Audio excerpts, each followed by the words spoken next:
easiest way to get into the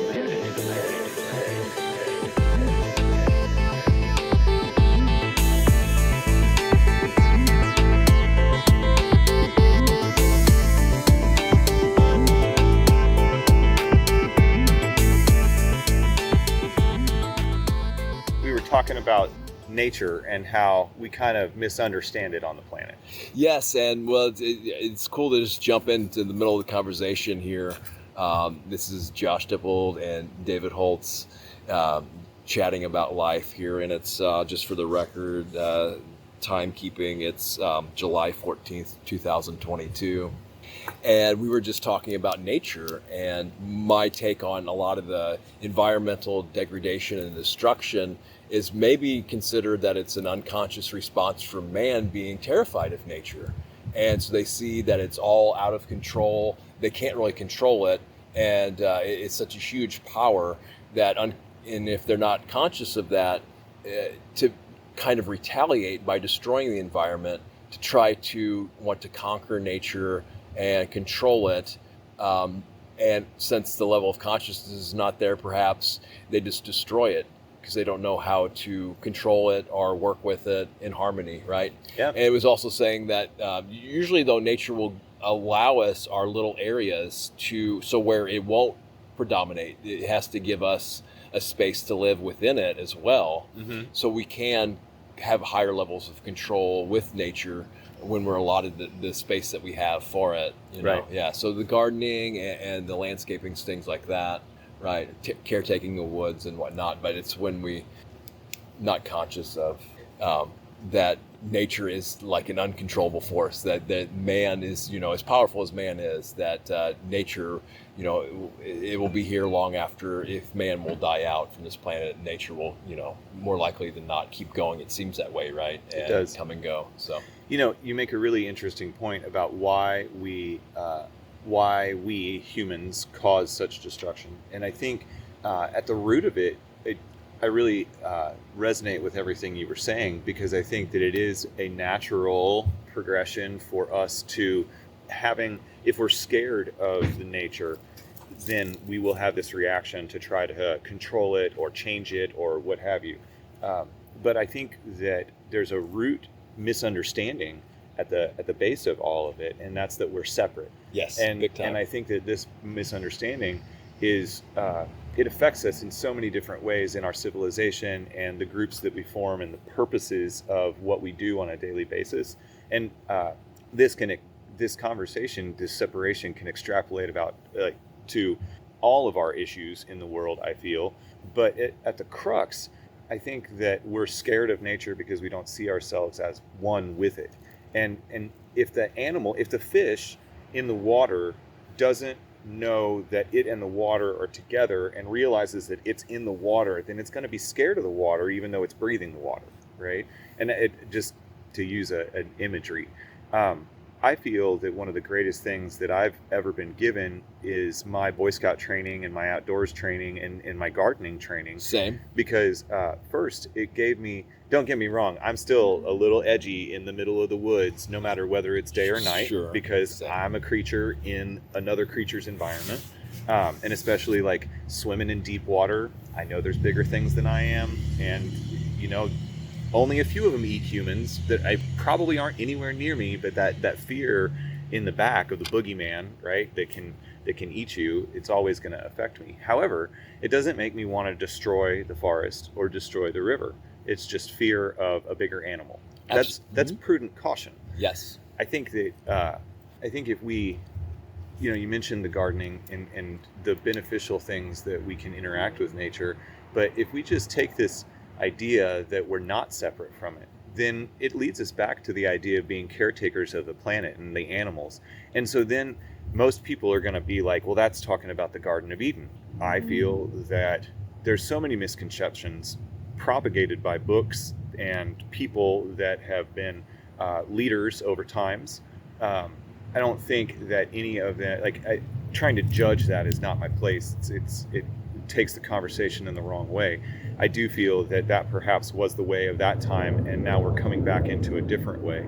But first and foremost, I think that the idea that we ever stopped being caretakers of the Garden of Eden is a huge demarcation from our truth, because we never did. Somebody just told us that we were.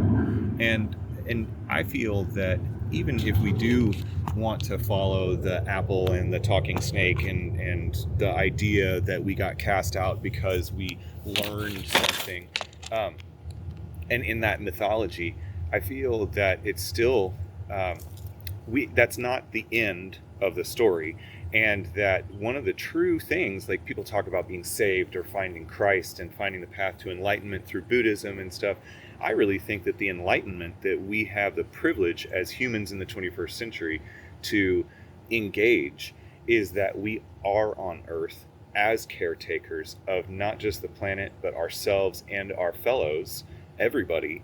And it's not too late. It's not over and done. We can make the world that we think is beneficial, you know? Yes, and that self-responsibility too, right? Self-responsibility. It's a huge, it's really empowering though. People think of it more as a chore, but it's really, really empowering. It's kind of a chore. It is a chore, right? Yeah, but it has to be done, right? Because we can't take care of anything else if we can't take care of ourselves first. That's what I feel. And there's so many points to pick up there. One of the ones that I wanted to mention was, this thing about safety in the wilderness. Safety in the wilderness, that served us well for a long time. That we were on alert in the wilderness because there were life-threatening creatures that could come out and take our life, right? But now, actually, those still serve us well if we're in the wilderness, and there's actually real predators there. Well, then, of course, that makes sense to do. I guess the downside to that is what they say in psychology is now that hasn't gone away, but now we're getting triggered.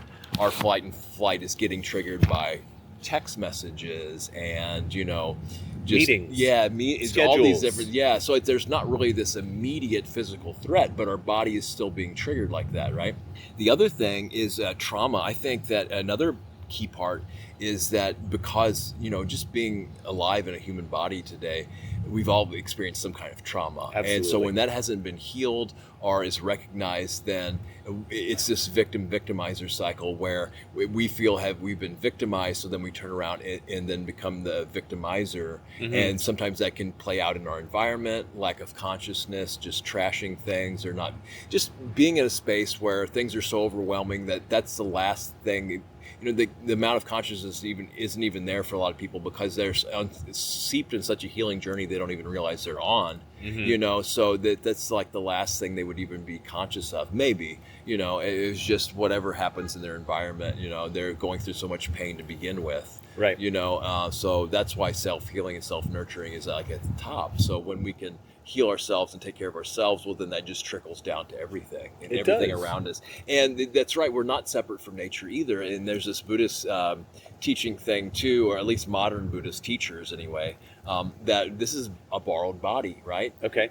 And I look at it as kind of a gift though, but it's basically these four elements of, earth, water, fire, and wind with, and then when it's time to the body to pass on, well, then it goes back to the earth, and things will grow out of it, and it'll just join the the cycle of earth, because it's that the body came from earth. We can't really own it because we can't, once it's gone, it'll just go back to the earth. Right.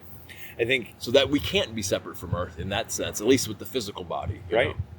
And I really feel that awareness of the elements in us, in everything, the earth, air, water, and fire, is a really good, simplistic, non-denominational, non-organizational concept. It is just to realize that I am all these elements at once. Yes. Mostly water. Yeah, that's right. And then but I really have over the years ascribed to the idea of 5 elements, and not just because of that really cool movie. The Chinese system there's a 5-element Chinese system, and it's the ether. The ether is a word that is used to describe the unseen, like interconnecting everything. And technically, the ether, like if you really study so many different people's perspective of ether, in a way, the ether can be the original element and an all-encompassing element that all the four others spin out of as they descend into 3 dimensions. At the same time, it doesn't stop existing as a partner to all 4. And what's fascinating now is if you take the 4 and make it 5, then that really factors into a lot of different sacred geometry thoughts that people have had over time, because you have the pentagram and the 5-pointed star, and then the inverted 5, just all the different shapes that 5 points can make beyond 4. And what's interesting also is when you reach into construction and actually physically creating a building, if you make 5 points, it allows you to create 5 points on a base. It allows you to create an incredible variety of structures in the air because of the engineering potential of that base. Whereas 4 is very limited because it can get knocked either which way. And I mean, think of a tall building, right? If it has 4 corners, you're going to have to sink that really hard into the ground for it to go, not to do this. If it has 5 corners, which they don't really build that way, but if you do see a building with 5 points on its base, pentagon, even if it's just like a strut or something that comes down, that building is far less likely to have physical motion in the upper structure, just because, which is wild that people have been implementing this kind of stuff in their building traditions for thousands of years, and we don't really see it anymore unless our eyes are tuned to it. Yeah, and that reminds me of the Buckminster Fuller dome too, which is the next level of and he takes it to 6. Yeah, right. Is that what it is? It's 6, and it's even more stable and less material needed involved, less material, right? Yes. Yep, by using the hexagon.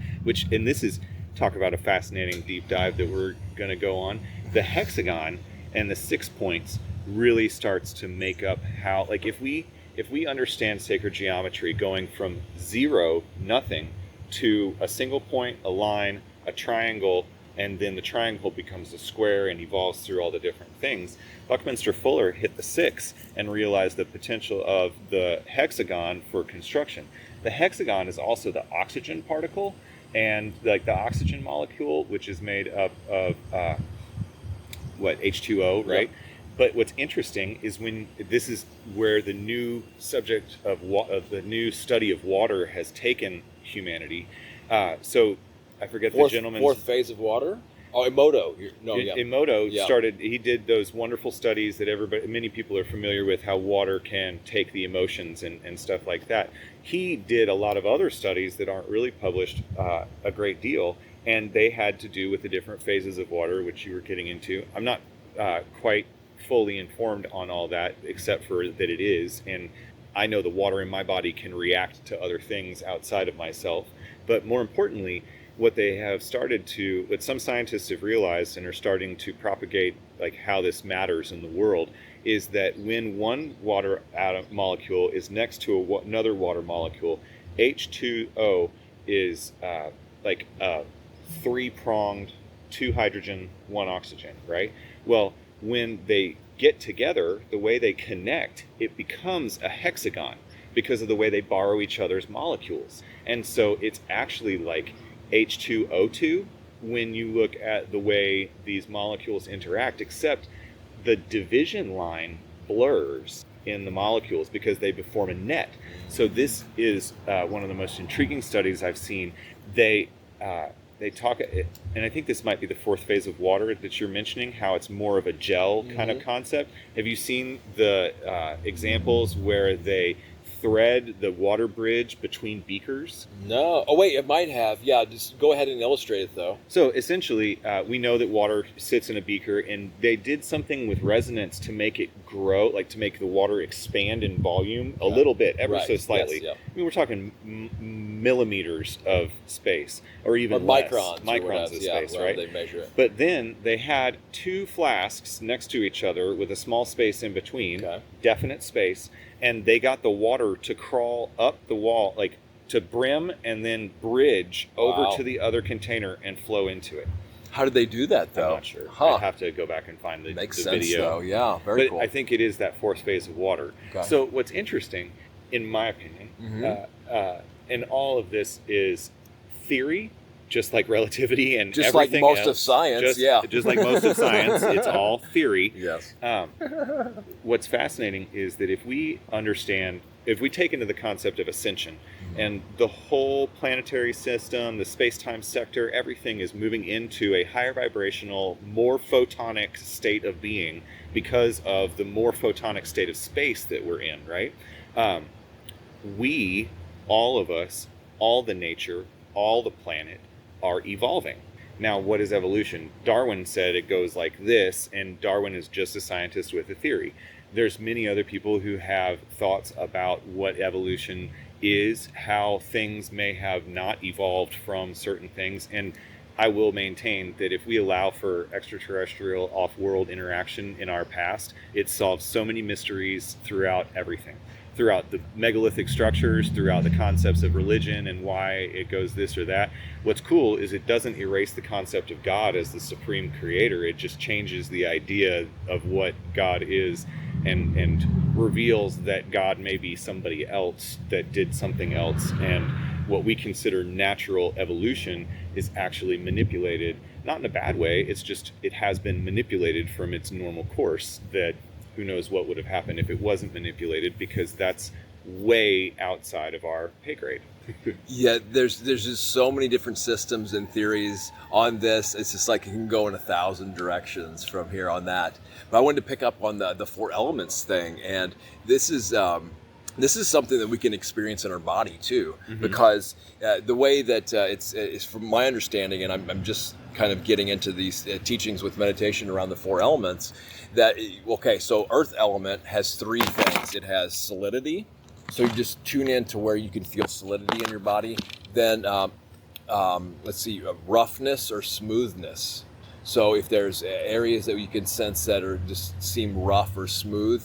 And then the other one is, did I say hard?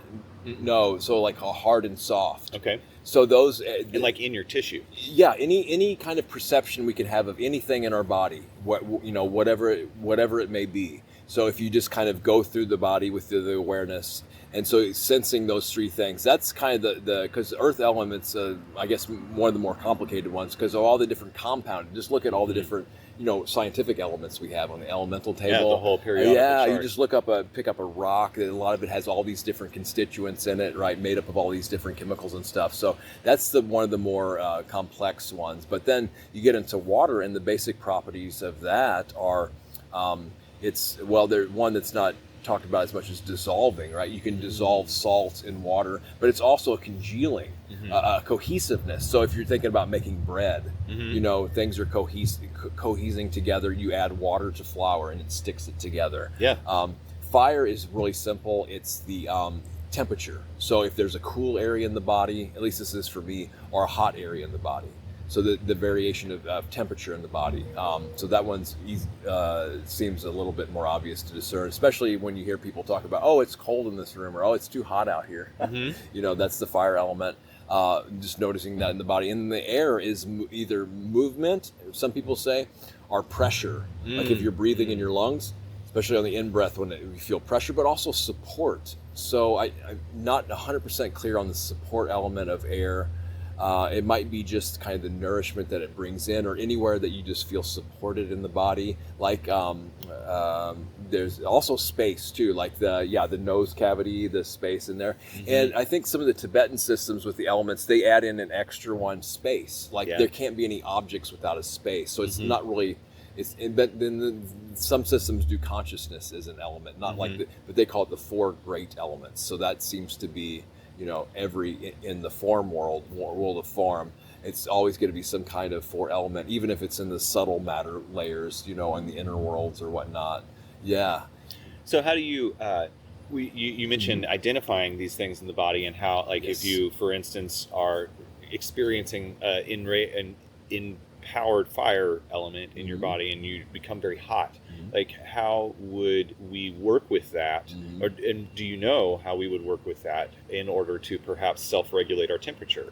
It's a really good question, and I would just, I'm just going to give guesses at this point because I haven't done an in-depth study on this. I want to say, first off, there is a systematic meditation method on the 4 elements that's given in certain traditions. So before you kind of listen to me, I would suggest, or whoever's listening to this, to check those out first. And I will refer you to someone I've worked with before, Beth Upton, and she's been trained in the Pa'ak Sayadaw tradition. And one of the things is he teaches a systematic method of meditating with the 4 elements, and it involves a little bit of what I said, but there's a certain order and a certain way and a certain signpost for going on to the next element, and then, if I'm getting this right, then eventually combining all the elements at once. And it's this onward leading progression to where it builds concentration, but also we'll get to see this thing called ultimate materiality with your own eyes. And they talk about eventually being able to see the body as a transparent, like, ice block. Okay. And then going into further seeing these particles called kalapas, they call them. Okay. And they say the concentration can get to a point where you can discern these individual particles. And then not only that, you'll be able to discern the individual features, I guess, within the kalapas. So, and then there's like at least I forget how many there are in each one, but from what I gather, there's actually, in all the kalapas, there's the 4 elements themselves. So these subatomic particles that are arising and passing away so very quickly that most people will never be able, without intensive concentration practice, will never be even able to discern one arising and passing. But there's some with concentration level, supposedly, that is so profound and attuned that not only can they discern the rising and passing, so many of these every second, but then they can, each individual one, they can discern the elemental makeup, the earth, wind, fire, water within each kalapa. But there's also other things within them. I'm not 100% on this, but I think some of the other ones are like color is one of them, and there's several other ones. Yeah. But so what they're saying is, when there's also mentality too, but if you discern supposedly ultimate materiality, you'll just see that everything is this grouping of kalapas, from what I gather. And there is no, so let's this, and I could be totally wrong here, but this what we perceive as a human in front of us, human body, is kind of not ultimate. It's kind of like our perception is filling in the gaps or creating it, right? But if you could see the ultimate material, it'd just be these particles, these kalapas arising and passing, like so long, and then it's so profound. So now to bring it back to your question, actually, I know you want to say, you look like you really want to say something, so I'll give you that and then come back to your question there. Remind me of the question first. Fire how to manage the fire element. Yeah. Okay. I'm writing that down. Well, short answer, but I want to give it to this perspective later, is the short answer is, if you want to do kind of more practical things for health, maybe the 5-element system would be better. Yeah. But I'll address it maybe for my guest work after you talk here. So I love that you just mentioned all of these things, because this is some very high science, and high as in, like, people have been studying this ever since the dawn of civilization, way back whenever that started. People have been analyzing this in so many different ways. And practicing. Humans are amazing, and we can relate to this reality in so many different ways. We can adapt, we can grow, we can change, but we are magic in the fact that we have consciousness. Now, what's fascinating about everything that you just said, and I'm going to start to tie in a wide variety of theories that I have really brought to my own understanding, because one of the things that has been repeatedly arising in my life over time and throughout my whole lifetime is I cannot follow a master. I cannot follow a specific teaching. And I can try. And you shouldn't. But I can't line dance either. Like, you see me in a wedding, I'm over here off to the side, like boogieing and doing my thing. I'll add like 5 extra steps in between the boot scoot and boogie. It's annoying to my wife and all of my friends, but it's just me. I dance to my own drummer for real. Yes. And just as many people appreciate it. Yeah. And I'm told that people appreciate it. It's frustrating to me because, like, Buddhism is a really beautiful thing. I cannot be confined by any of these ways of thought, because I see the way of thought, I understand, I practice the way of thought, and I'm like, but then it goes up here. So you were telling me about the idea of particulate matter called colapus, that the colapus, and atoms and molecules and things like that, those are different, but it's actually all part of the same thing. So we're just using different reference terms to describe the same thing. Possibly. That's a good question. I don't know. And then we get into other systems like this. They talk about holographic units and consciousness units. And so how to cross these systems and cross-reference and see what's what. You know? So that actually works really well with what I'm about to say, because in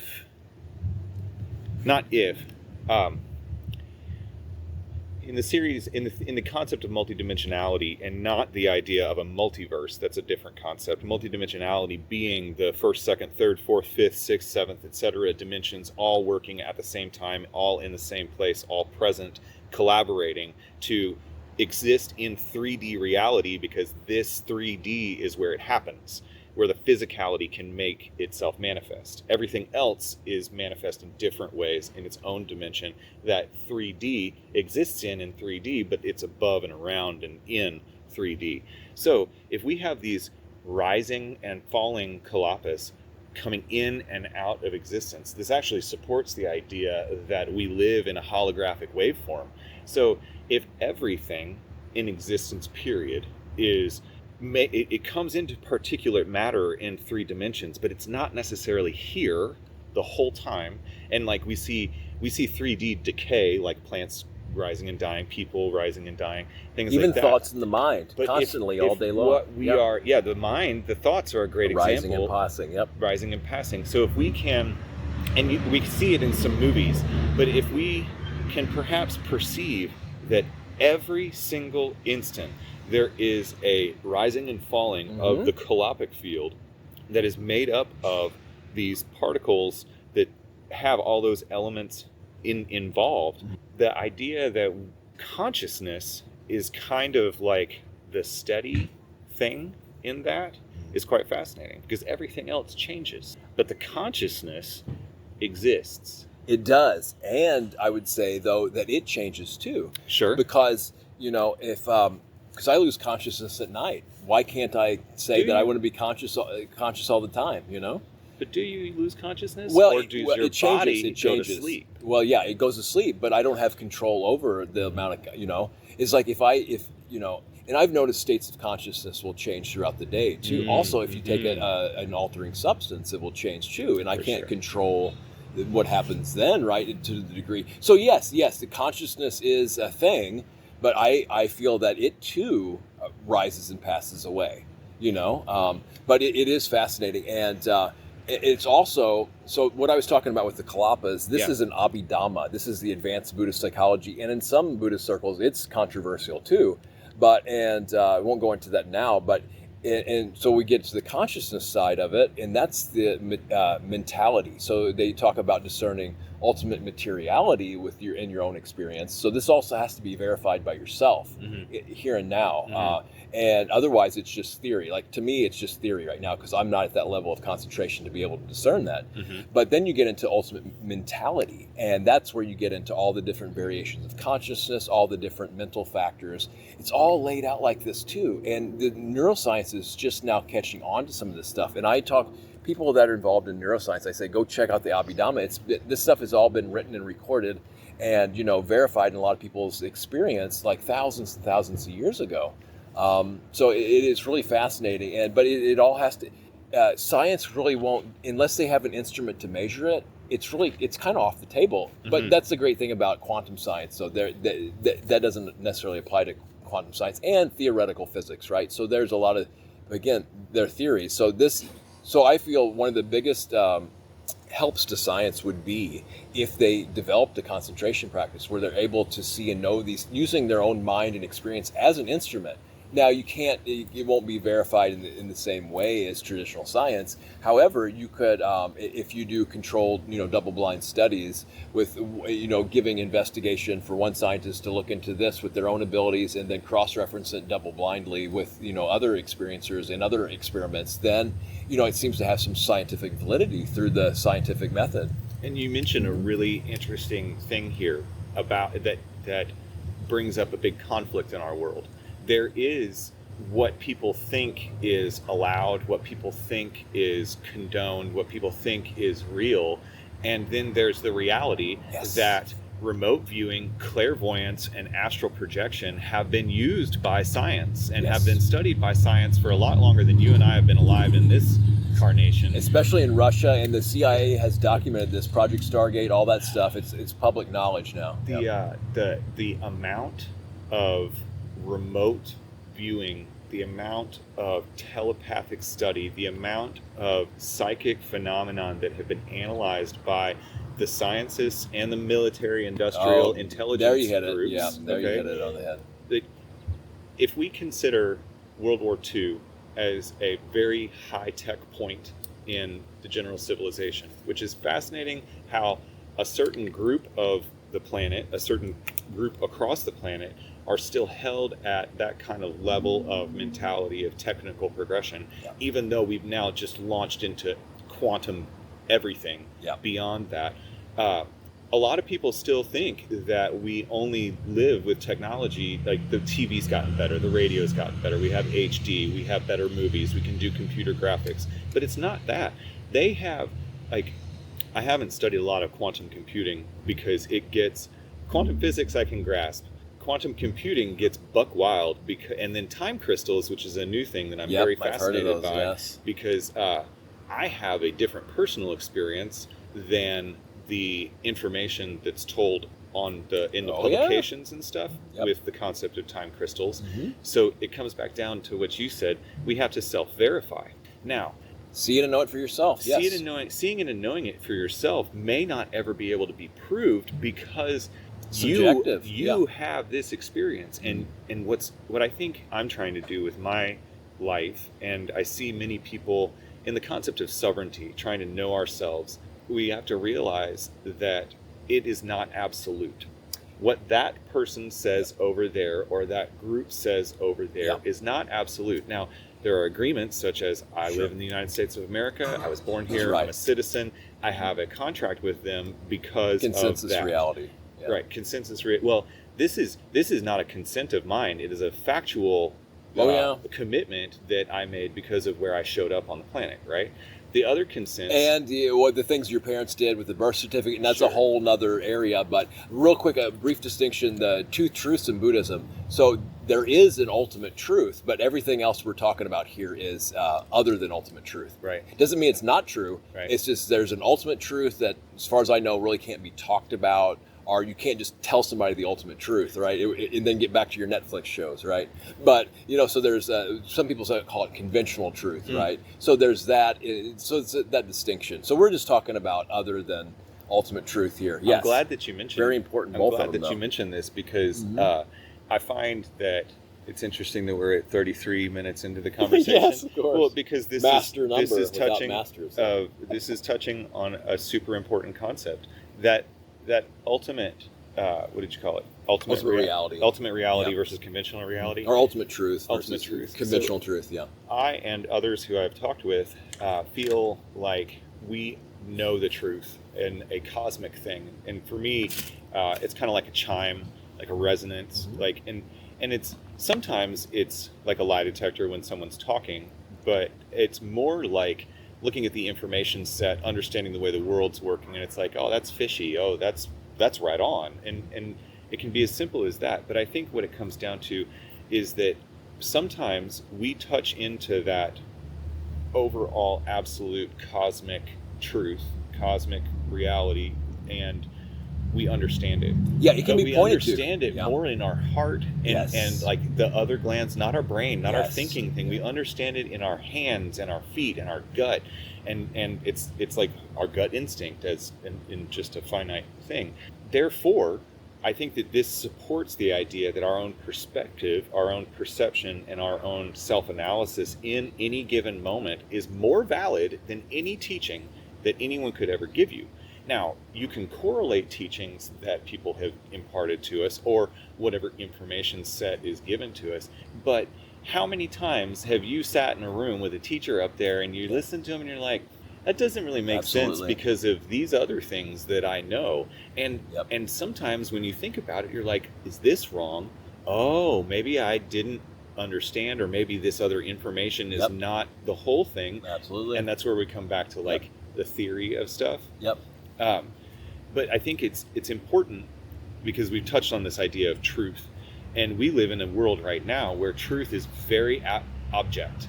Like people manufacture the truth, and people repeat their truth over and over and over again to get other people to get other people to do what they want them to do, believe what they want them to programming. believe. That's not truth. Programming. Yes, that's called programming. So what's fascinating is I'm gonna steer this whole conversation, this metaphysical quantum conversation, into community development. Yes, I want to pick up on truth though before we do that. Yeah. So this is why it's foremost of my journey too. Yes, no, that's why I respect the historical Buddha so much, because he says, here's some stuff I learned, but you have to see and know this for yourself. You can't just take my word for it. He encouraged people to ask questions, and in fact, you have to investigate reality for yourself. You can't just be handed to it and just be told about it. You can, but no one tells you that that there's more. Well, right. Either way, you still have to see and know it for yourself, right? And so this is a big part of my journey too, and why it's at the topmost. Because if something's not true, well, then it's an illusion. It's false, and it doesn't exist. Mm-hmm. So just think about all the other things that can be potentially valued in life. If they're not even true to begin with, well, then they're just an illusion and a waste of time. Mm. You know what I mean? And also, if I'm giving something out there that's not true, then I'm just a fool. If I'm putting something out there and that's not true, well, then I'm a fool. And if I'm receiving something that's not true, then I'm being fooled.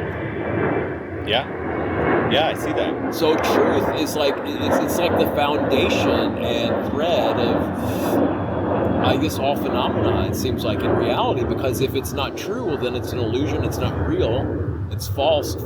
Falsehoods don't exist because they're falsehoods, right? They're illusions. They're like a phantom, a wisp of smoke that's just, there's nothing to it. It's not real, so it doesn't exist. So what do you think about the idea that one person can have a truth and another person can have a truth, and both of those truths are valid? Yeah, so I think this is really interesting too, because so obviously we're not talking about ultimate reality at that point. That's obviously clear, right? Yeah. We can't really even talk about that to begin with. And this is a really common thing. People talk about their truth and their truth. I don't. I think that's maybe one understanding, but I'm trying to think of the way that it was put that I really like. But I would just say this as a counter question is 2 + 2. Okay, if someone sees 2 + 2 = 7, another person says 2 + 2 = 4, another says 2 + 2 = 5. Are they all valid?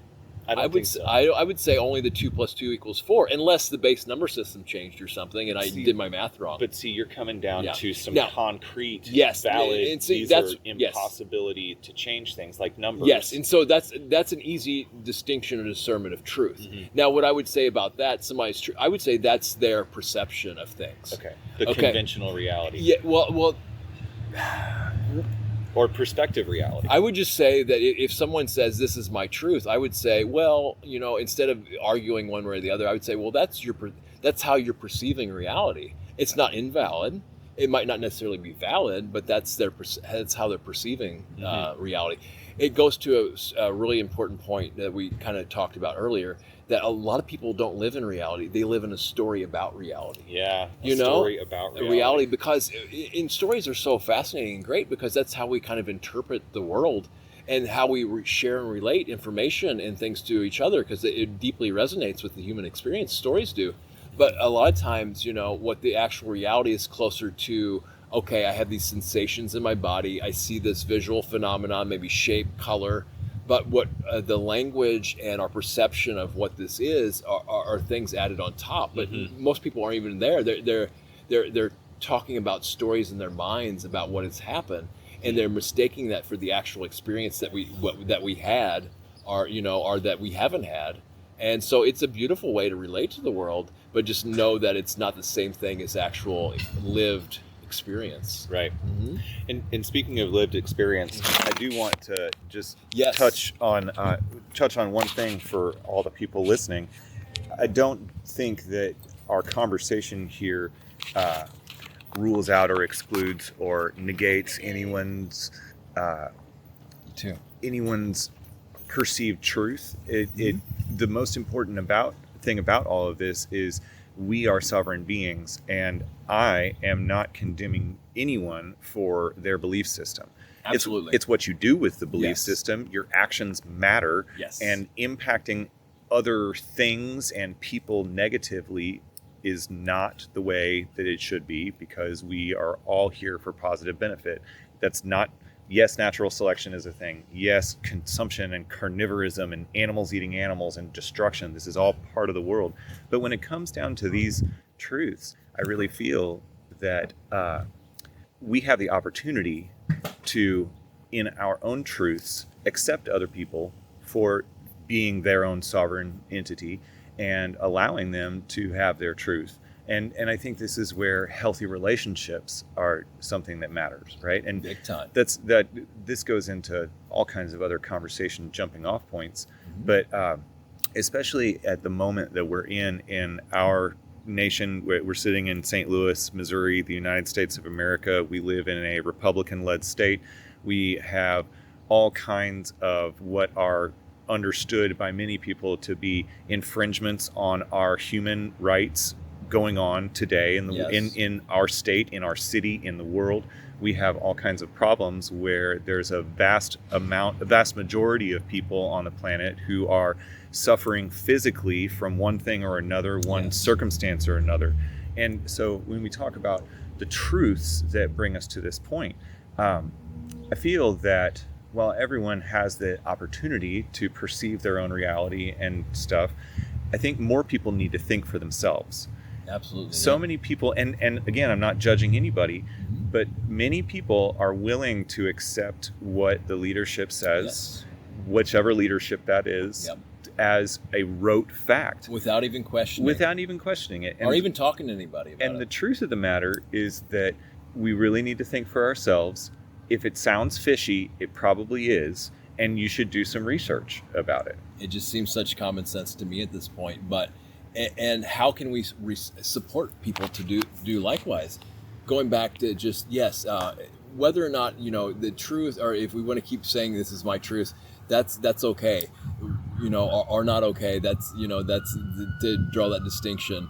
For me, it's really helpful non-harming. It all starts with non-harming. And I love this question too that one of my teachers puts is, if everybody was doing the same thing I was doing, how would the world look? And so it kind of puts our behavior into perspective. Like, there's certain things that I do. If everybody was doing that, I wouldn't really want that world. So it's kind of a wake-up call. But there's other things. It's like, this would be very helpful if everybody would be doing this. So dignity, though, is the thing that just come up over and over again with the kind of plight of humanity. And that's like the historical Buddha, not to keep name dropping that, but he only taught one thing: suffering and the end of suffering. Stress and the end of stress. And as far as it looks through all of history, recorded history, that still seems to be the number one thing we're challenged by, And so all this metaphysical stuff we're talking about, it's lovely. I love it. It's a great hobby, way more healthy than tons of other hobbies. But this is the core thing facing humanity still. It still is, and it seems like it always has, at least from in recent memory. Knowing stress and knowing the way out of stress and that it is possible. Yeah. And so this is one of the things is common human dignity. Everybody is worthy of respect, and yes. So it's a huge thing. That dignity deal. The one thing I'm reminded about is beyond the fact that everyone deserves dignity, everyone deserves to show other people dignity, and in this it spreads the love. Especially to ourselves. Yes. That's the one person we forget to often show that dignity and gentleness. I work on it every day. Well, the feminine especially, because they're trained to take care of everybody else at their own expense, basically. So. And the girls are trained like that. Many of us, because of our loving mothers, are trained like that these days. It's a fascinating. And it's a wonderful thing, but they suffer a lot of times even more so because of that overgiving. If we could all, if people could bring in personal dignity, personal sovereignty, and to use the psychotherapy term boundaries, Yep. and just understand what healthy boundaries, neighborly boundaries are, then I think we would all live better, stress-free lives. But it's such an interesting thing. You talk about the stress and the suffering, and how this kind of seems to be a human condition that we can't get over. Well, we can. It just we takes can. practice and training. Right. Yes. And also it's a commitment Oh, to, yeah. to living differently, like to seeing Absolutely. the stress, to Yes. seeing the suffering, and not putting blinders on, Lifestyle. but Yep. finding the way, however, there's so many ways to find this, Sure. but however you find it, finding the way to a positive resonance inside with yourself, and that's going to echo out to other people. It is. And a lot of that is just as simple being honest with ourselves too. Yeah. Like, this sucks. I don't like this. That's being honest with ourselves, you know? And It doesn't necessarily mean we have to go around telling everybody it sucks and making their, worse, but just not lying to ourselves. That's a huge step for a lot of people. I mean, it's just something as simple as that. People aren't really willing to do that a lot of times. So this is, people aren't willing to do it because of many reasons. Yes. And one of the reasons that I think many people don't do this is because they think it's hard, or they think they need education or something. My colleagues and I feel that this is another base misconception that we as a whole civilization could really work on, because mindfulness, it's coming around in pop culture, this whole mindfulness idea, and mindfulness is at the core of what the Buddha talks about, the historical Buddha talks about. Absolutely. and in so many, it's what Christ talks about, it's what Shakespeare talks about. Know thyself is one of the most important efforts that we can possibly make as beings, whether we're human or animal or whatever. And that's another. You can never have as much mindfulness. It is the balancing factor in everything. We're just talking about the positivity thing, and the way the world are now, you need more positivity just to balance it out, because you have the opposite extreme where people, like, that's all they do all day long is like how horrible this is, and they're not worried about honesty. They're going the other opposite way, complaining all the time. How many people will bond by complaining with things? You know what I mean? And so it's the other extreme. So, but with mindfulness, we have that we can help better discern. Okay, are we being a little overly Pollyannish? Or are we being a Debbie Downer all the time? Or is there more to the situation at hand? Absolutely. That person who ran the red light in front of you, or who edged you off the bike path or whatever. I feel that this is, if we can adopt a mindful outlook in our mind, and it's that momentary, it's the moment before judgment where you just say, hey, hold on, think about it just for a second.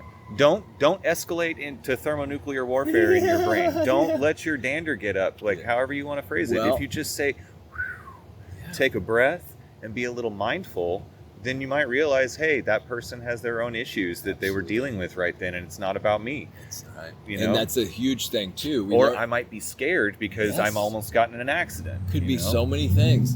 And the great thing about mindfulness training and practice is it gives us that space so where we can respond instead of automatically react from habit patterns, right? Yeah. Even if it's just a little bitty microsecond, that will drop by drop, that fills up. So where we have the space to see things with more wisdom and love and have more time for response instead of reaction, right? And not only that, but it's mindfulness.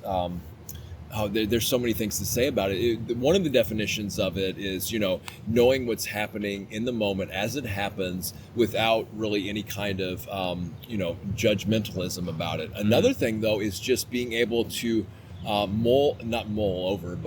linger on a certain topic. So just holding a topic in mind, or an object, a meditation object like the breath, and just the ability to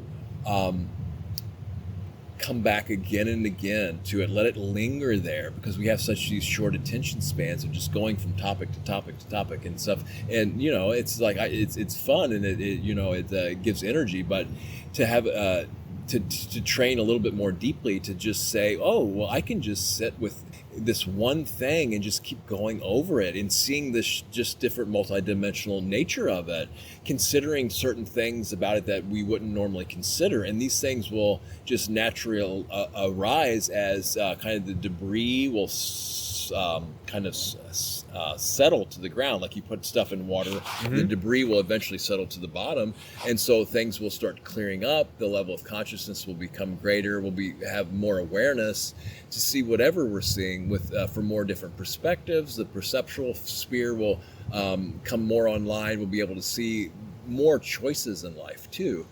Instead of just getting stuck into this binary yes or no type thing, well, all these other possibilities will come up, and then it leads more on to discernment too, where will we be overwhelmed by all the choices we have? We'll just kind of have a better idea of what choices lead more away from long-term stress and suffering for myself and others, and what choices better lead towards less suffering, especially towards the long term for myself and others. It's a beautiful thing. It's a balancing factor. Yeah. I really appreciate all of that wisdom, and especially the idea of sitting with something, whether it's a breath or a little totem, like a sculpture or something, a piece of artwork. Appreciation. Sitting there and not just appreciating it, but really getting into understanding it. And maybe that's research, and maybe that's a little education. Like, let's go back to the painting, thinking about the artist and the materials and the emotion. All of that is being mindful about that object. And you'll notice in those moments, you might even forget that you're in an art museum or wherever you are. You might even realize how relaxed you are after that. And this, I think, is the key.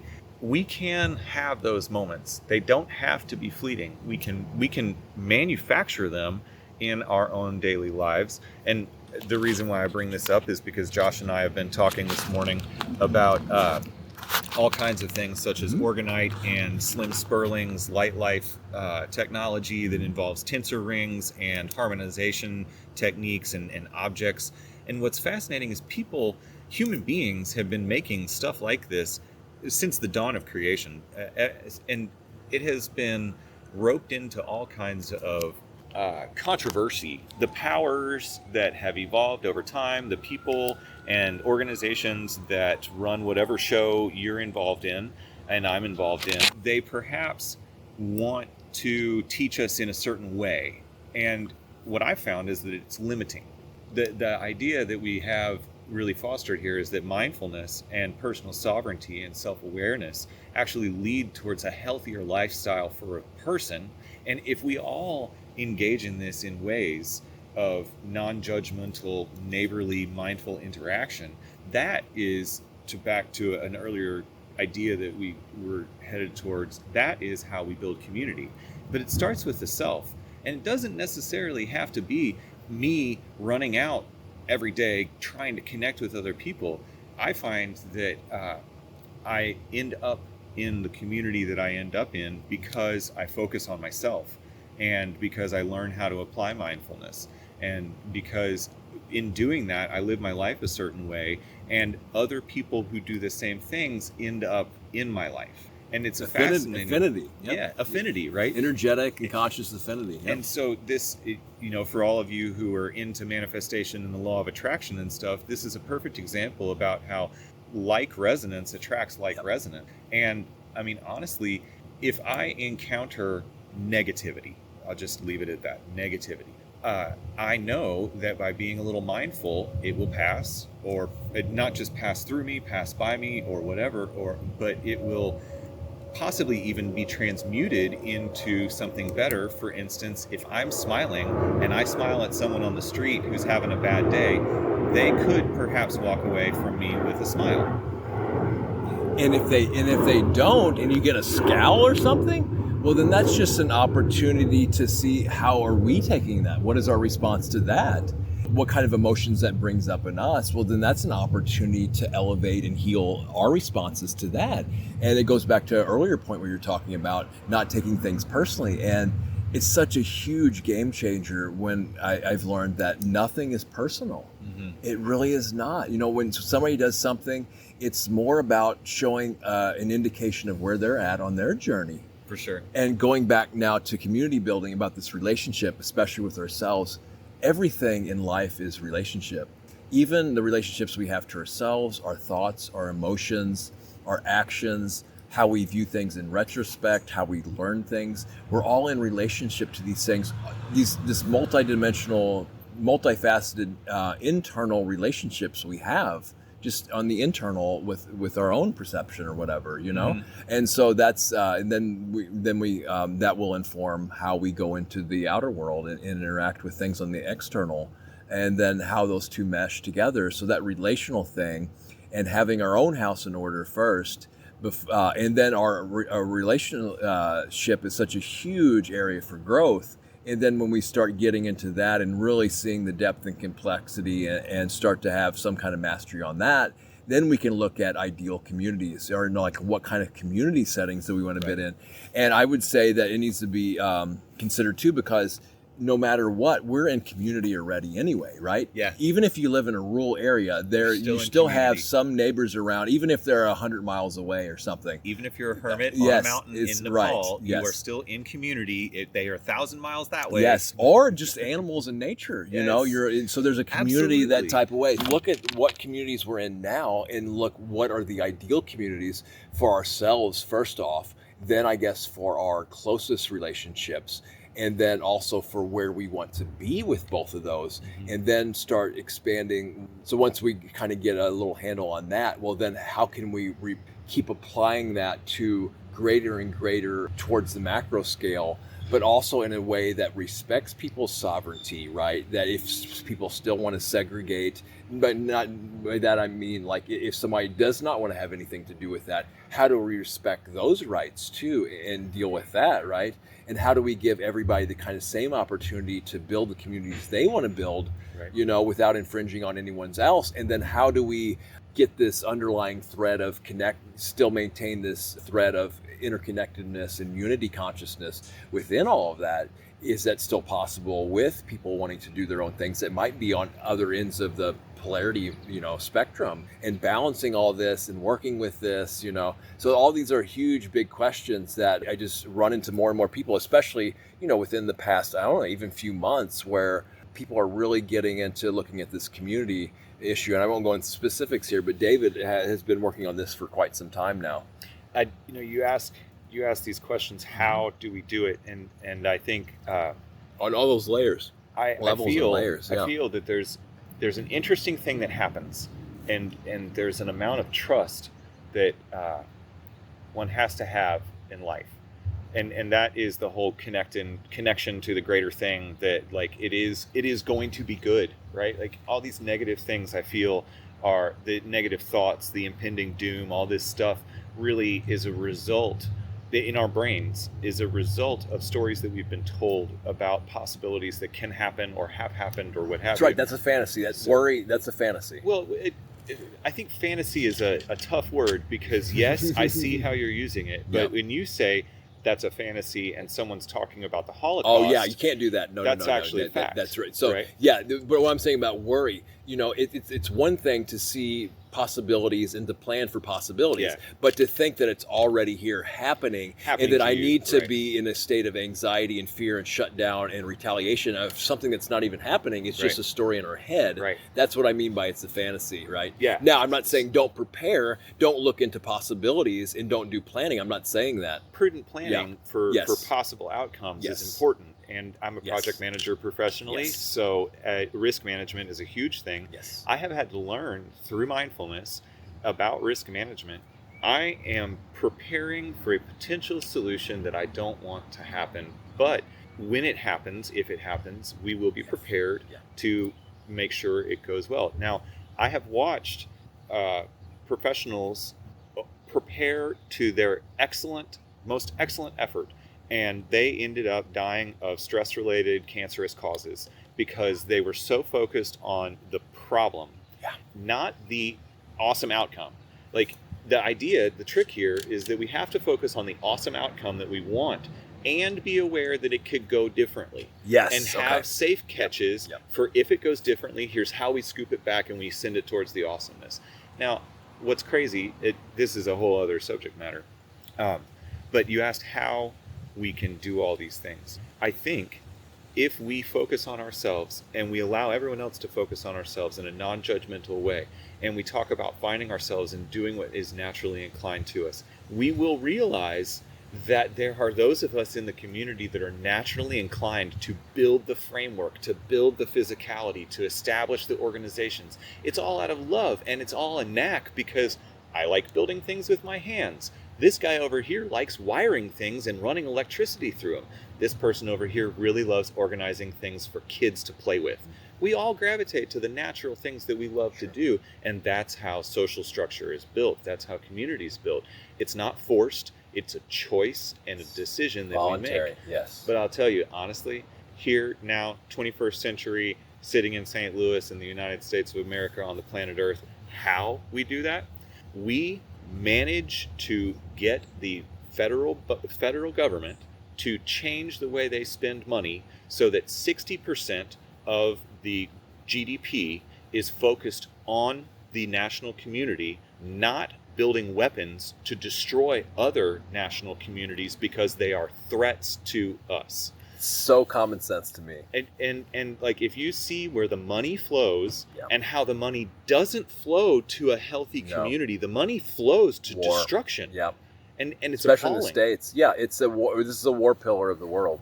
I do not consent to that. I'm not knocking anyone who came before me. I'm not knocking anyone who is now and doing what they're doing. Same here. What I'm asking them to do is reevaluate their situation and say, is this beneficial for me, my children, and my grandchildren 7 generations down? Is it beneficial for my neighbor and their children and their children, their grandchildren 7 generations out? And then think about all of the rest of the people who need to say this about, is it beneficial for me and my neighbor and my children? And then realize that, while a guided, super cool mortar that can be fired and then dropped like a drone on a tank somewhere over, played like a video game, like that's some cool tech. Movies. But we don't have to have that. In fact, that's not the right way to say it. That is not beneficial for anyone. Yeah, especially in the long term. Yeah. Now, I could see it if this country was being, bombed repeatedly for months. It never has been. Yeah, exactly. And people could say that that's because we fight a proactive war, right? Or that when you realize that the war hasn't stopped, and then the war continues going because we keep it going. Yep. Because we're consenting to it. Coming back to the idea of community, this is not beneficial. The war? Yeah, absolutely. I mean, it's, and I don't think that's too unreasonable, a 60-40, And just flip it. Yeah. Right. Go ahead, spend 40 on the weapons. That's fine. Spend 40 I mean, on just your start armament. there, It's just like, or even just even start with $1,000 more, at this point, But I mean, to me, it just seems so silly, the war, and so we can't end war with war. Hatred can never end by hatred. Ill will can never overtake ill will. Only by non-ill will ill will be overcome, and this is an ancient eternal law. Right. And it just makes so much sense to me, but and it comes down to, but on our level, we have to look, like, I can only really say that if I take responsibility for my own commitment to non-harming. Yeah. Exactly. And this doesn't go. It all starts with yourself. It does, and this doesn't negate the Second Amendment kind of thing, because no, not at all. Even though I don't have a gun, I am very pro rights for Second Amendment, because people that are legitimate, they have families to protect. If somebody aggresses force on you and they threaten your life and the life of your loved ones, well, then it just seems ridiculous for me to say, well, you should just die because you shouldn't harm anybody. Well, no, at that point, it's not harming. It's you're protecting yourself. You're not aggressing on anyone. You're defending your life and your loved ones. Right. And so eventually we'll get to the point where we won't need any of that at all. The level of consciousness will be so fact where that will just be like a thing of the past. But until that happens, yes, the non-aggression principle. I don't think I've met anybody that disagrees with, even though they might not choose to do any kind of violence at all and just, be like a martyr or something, they still will allow people to protect their lives once they're aggressed upon, but no one has the right to aggress upon another, initiate aggression on another. Right. So that just, so I'm not saying I'm anti, protecting yourself, not at all. It's just, where has all this, bombing and harming, and basically there's an axiom that says all wars are banker wars, right? Well, so people certainly have been in the last couple of centuries. The bankers are funding both sides for profit, and playing people's lives like pawns. And I'm not disrespecting veterans either, because a lot of them getting into things they have no idea what they're getting into. Right. You know, I think that actually, I think one of the most unfortunate things is we have. This is my personal perspective. I very much value all the service people that work in our military and all of the peripheral groups that serve the military. And we both have veterans backgrounds in our families, yes. Yeah, so like I'm not knocking anyone for their choices. I really appreciate all of the brave, honorable men and women that have gone before and served and are serving right now. I actually think that in the current day and age, all of those people are being extremely manipulated and used. Yeah. And there was I almost went to the military and joined the Navy one time. That's a different story for a different day. But amongst the group, I noticed it was right after 9/11 happened, and there was a ton of Army recruits. And I was in the Navy with just a handful of other people going through that day. And there was one candidate for the Air Force and a handful of people for the Marines too. And you could kind of tell the people's dispositions based upon which branch they were headed into. But all of us who were not part of the Army, we were kind of over on this side of the room because the Army folks were just very rah, and we're going to go get them. And I heard an older gentleman coming back, older than I was, and he was re-enlisting because of the current threat situation, and he jokingly said, "Look at all that cannon fodder over there." And I said, "What do you mean?" And he said, "Well, where do you think those guys are going to be? Front lines, receiving rockets in the face." Wow. And the reality of that just it dawned on me that we have not evolved that far from World War I, where they were fighting in trenches with mustard gas and all those horrific stories that we hear. Yeah. And like, yes, there have to be people on the front line shooting at each other. Yes, there have to be those people. And in warfare, that doesn't have to be, and ultimately, in warfare, right. and so it just made me super sad. I actually didn't join the military, thank God, because I have bad knees and the doctor wouldn't let me in.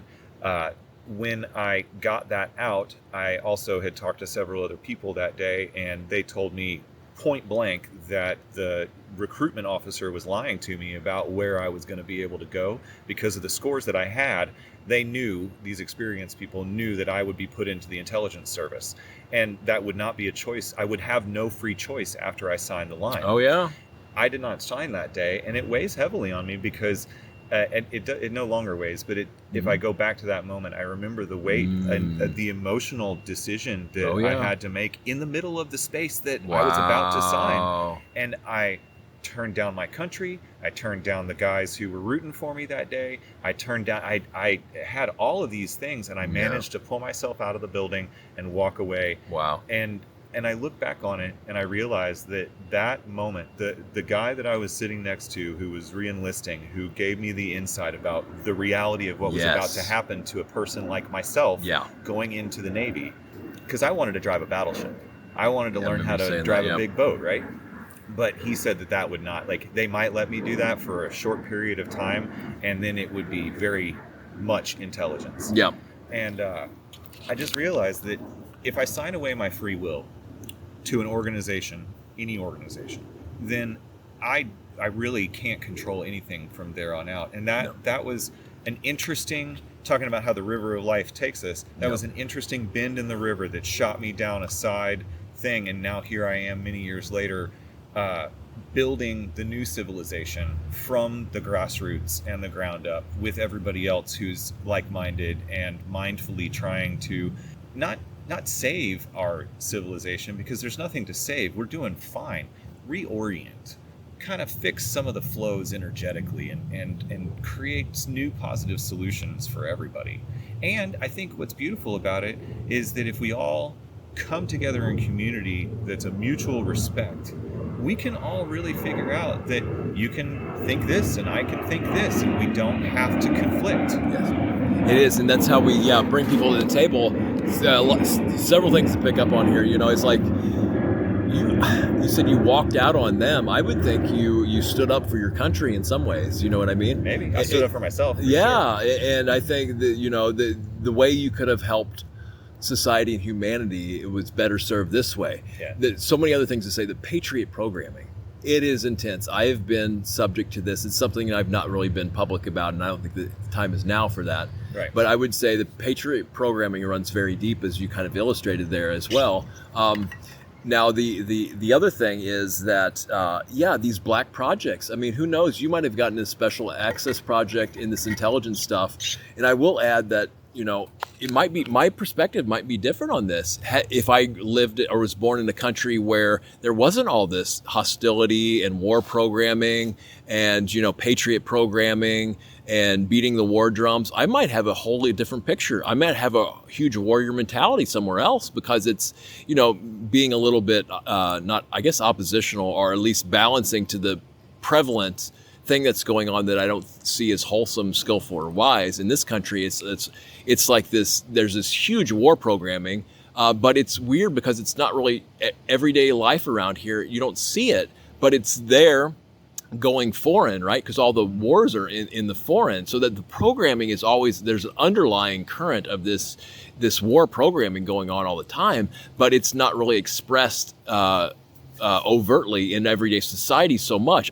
Yes, because both of us are doing kind of in service work, I would say now. Yeah. And we haven't joined the military, although I had recruiters after me too, or, calling me a lot too. I still be very mindful of the covert things that go on with military, even though I say I'm not consenting to it or have anything to do with it, right? Being aware that, well, who might use our perceptions and what we say against us, right, for their purposes.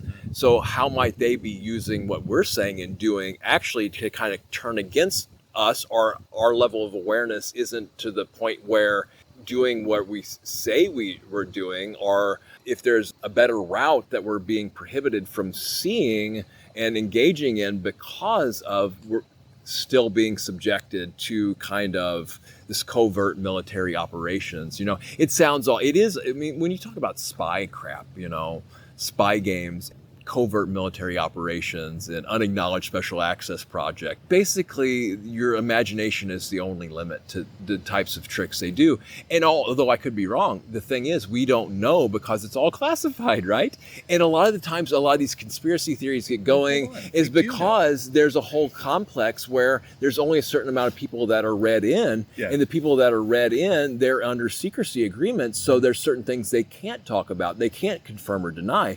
And so this whole culture has built up around this, people just wanting to know. Certain people are ready for certain things, but they're not allowed to do it. And so for an outlet for that, sometimes they start conjecturing or coming up with maybe pushing things too far, but then other people will see it as like, okay, well then you get this label conspiracy theory, and then all investigation shuts down right there, right? They won't look into it for themselves because there's a social stigma saying, oh, this guy's a conspiracy theorist. They're using both of those dynamics against the population too. Absolutely. And plus all the other things we don't know about because it's classified. And I think what's fascinating to just talk about the things that we don't understand, but the ways that the place that we live in right now is created, manufactured to support their way of being.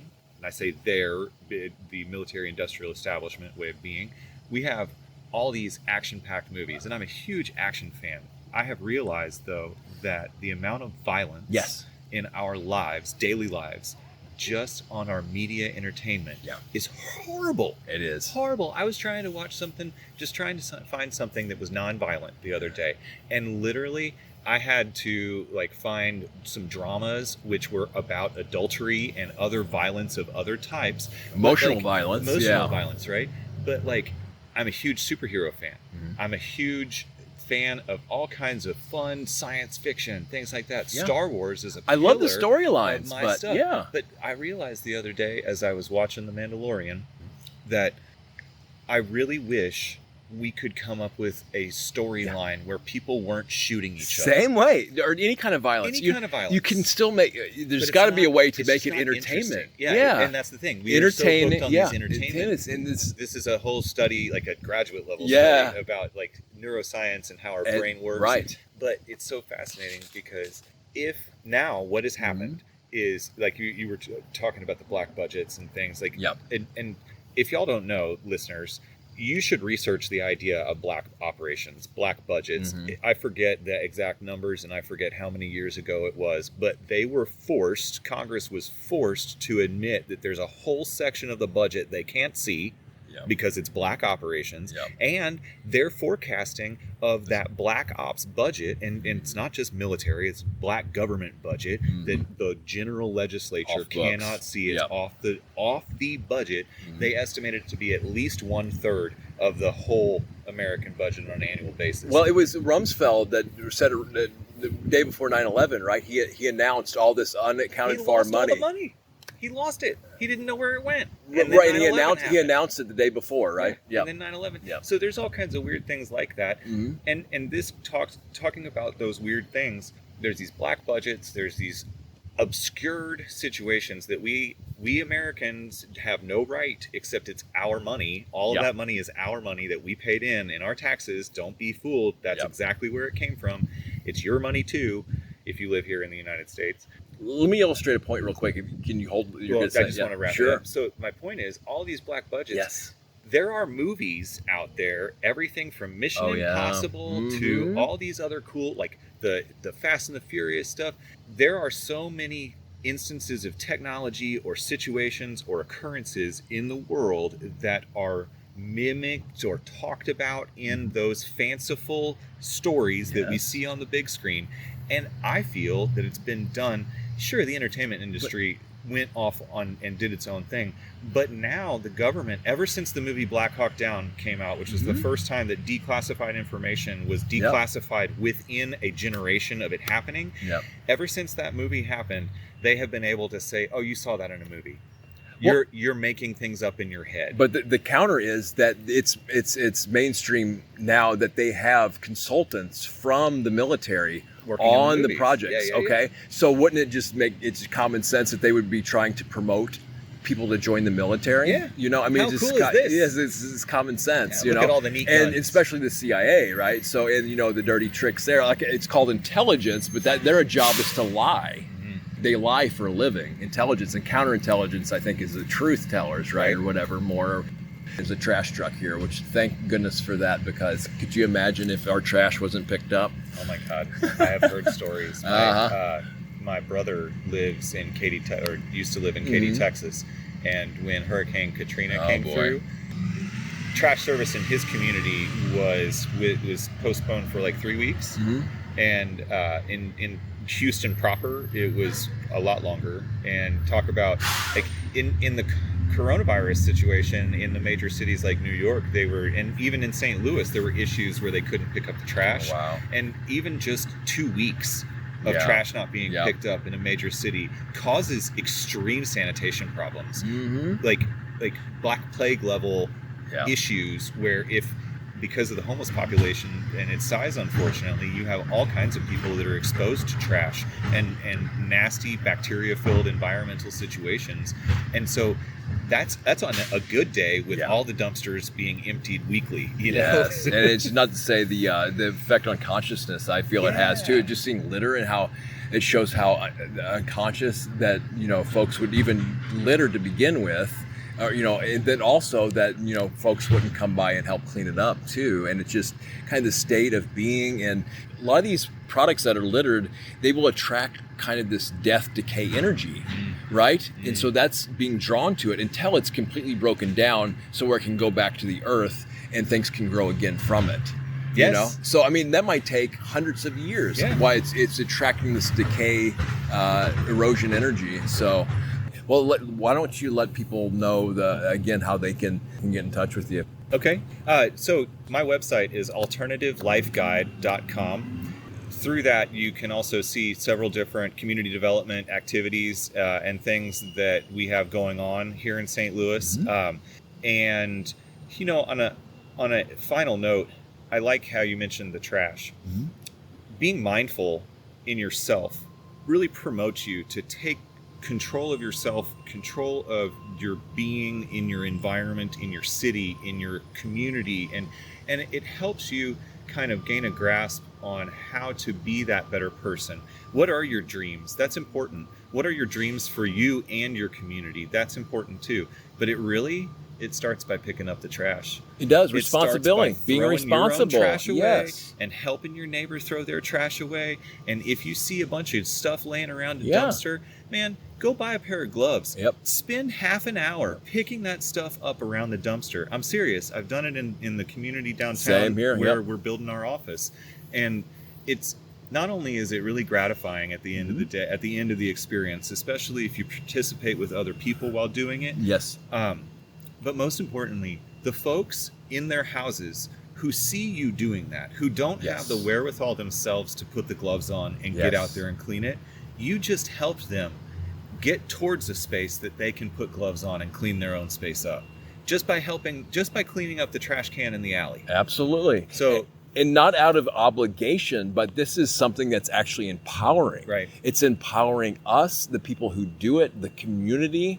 You know, it just says you care, You care. you know? And just notice how you feel before, during, and then after. Yeah. And eventually, if just think about it, if you go into like a place that just is trash everywhere, everything's run down, how you feel, and then how you feel in a neighborhood that's like kind of beautified. You know, everybody can notice how they feel. So if you bring some of the beautification to a place that doesn't have it, well, then obviously, you know, you're going to feel the benefits, right? It's a surface level kind of thing in a way, but it does have a domino effect, like you're saying. It does make a change, like the broken window theory. Go beyond that, like what can help implement this to more lasting things, to help boost the level of consciousness, to help people take in that empowerment back for themselves and make even more lasting change. But even just that surface level thing can have a big impact. And talking about people that want to help the environment, that is one of the most immediate practical ways to help our environment. I do want to add one thing. Sure. This is last note on this idea of community development, cleaning up yourself and your space. Regardless of what you label it as, negative energies, demons, it doesn't matter. There's an important thing to understand for all of us humans. We are sovereign beings. We can tell other things how to treat us. We can say, you have no power over me, Yes. and they don't. It's as simple as that. So, just for instance, if you are cleaning up trash and you get it all spick and span, and then you start to feel negative inside, there may have been something in that trash that Yep. you can't see that latched onto you Yep. and is interested in you for some reason, mostly because you're there. You can say, get off of me. Yes. You have no power over me. And if that doesn't work alone, do a little dance, get happy. Yep. And if that doesn't work, go meditate and spend some time, go into a church, go someplace, get some garlic, Yeah. go look at a cross. Excellent. Use these things that are propagated in mythology to help yourself rid yourself of any bad things that are hanging on, because that, I don't really know how to describe it in a way more than creepy crawlies or etheric demons. Like the telluric field Yeah. is something that you can read about. But the most important thing is you are a sovereign being. You have power over yourself, and right. you can declare that sovereignty to take back your power. Beautifully said. And that's our clearing work too. And yeah, and it goes to speak of energetic hygiene. Yeah. And so we'll see if anything like that does happen, you'll have immediately know how important it is to not only clean our house and clean ourselves, but then to do energetic hygiene too. And like David said, there's so many different ways to do that.